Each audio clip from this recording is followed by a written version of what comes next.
Pour vous donner un ordre d'idée, l'année dernière, sa fortune s'est accrue de 13 milliards.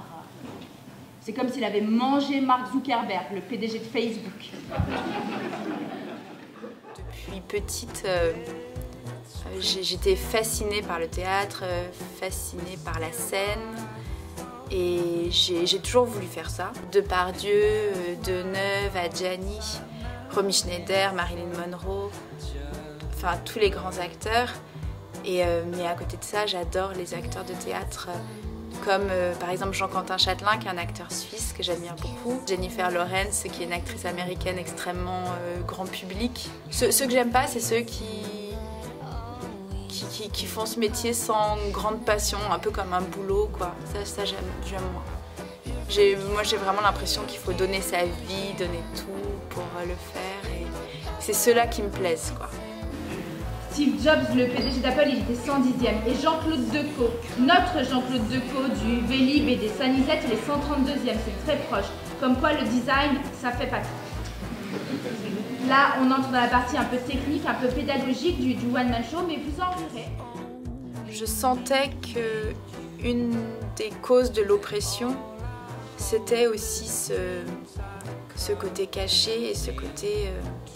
on parle d'Amazon comme si Amazon c'était un dieu grec, mais derrière il y a un gars qui s'appelle Jeff Bezos, qui est 19e fortune mondiale et qui existe, et c'est lui qui pressure les salariés, et c'est lui qui profite du crime. Je trouvais ça très important de mettre un visage et un nom, parce qu'ils sont responsables, et que le fait que pour l'instant on ne se rend pas vraiment compte que ce sont des criminels et on les traite pas comme tels. Mais les footballeurs ils épousent des mannequins, j'ai pas le profil, puis je suis trop vieille, j'ai 29 ans. En actrice c'est super vieux, tu multiplies par 7. Ça manque de lutte. Les seuls qui luttent, ce sont les quelques salariés, quelques syndicalistes. Et heureusement qu'ils sont là pour nous rappeler qu'il faudrait lutter, mais la grande majorité de la population, malheureusement, se laisse racketter. Je repense souvent à Marx, qui, le premier, est allé fouiller dans les premières statistiques du capitalisme et essayer de trouver les lignes de force et les principes du capitalisme naissant. C'est un peu ce que j'ai essayé de faire avec Comment épouser un milliardaire sur l'explosion des inégalités, c'est-à-dire utiliser les statistiques et essayer d'en tirer des lois. Donc c'est vous qui avez inventé l'iPod, l'iPhone, le Mac, l'ordinateur, quoi. Ben bravo. C'est une super idée, là. C'était à la base une situation personnelle de rupture, de manque, de chagrin.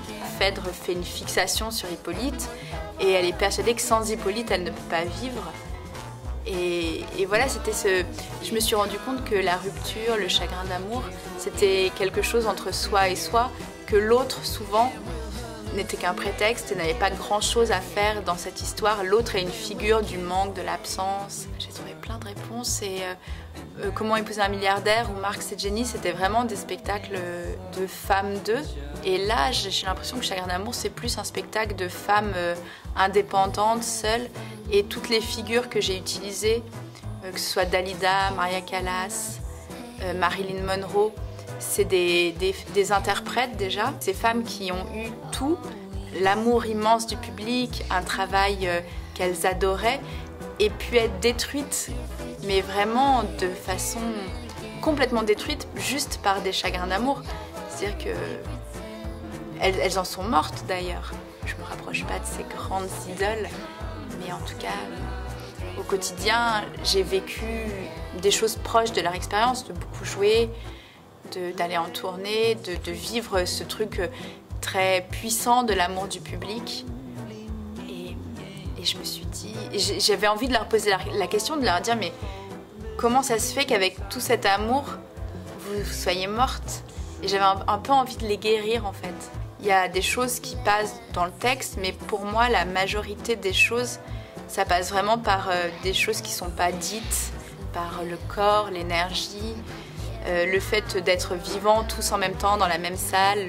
Les 3 pièces que j'ai écrites m'ont rendue très heureuse de façon différente. Comment épouser un milliardaire, parce que j'avais envie de dire des choses sur mon époque et que cette injustice me révoltait et que j'étais malheureuse de ne pas pouvoir participer.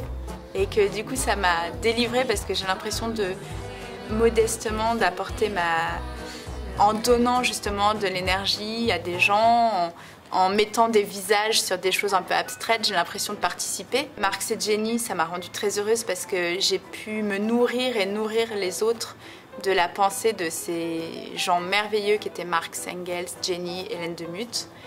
Et là, Chagrin d'amour, ça me rend très heureuse. On parle de deuil, de rupture, de chagrin, de manque, de l'immense tristesse d'être humain.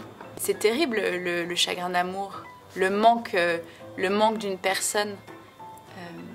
C'est quelque chose de dingue, quoi.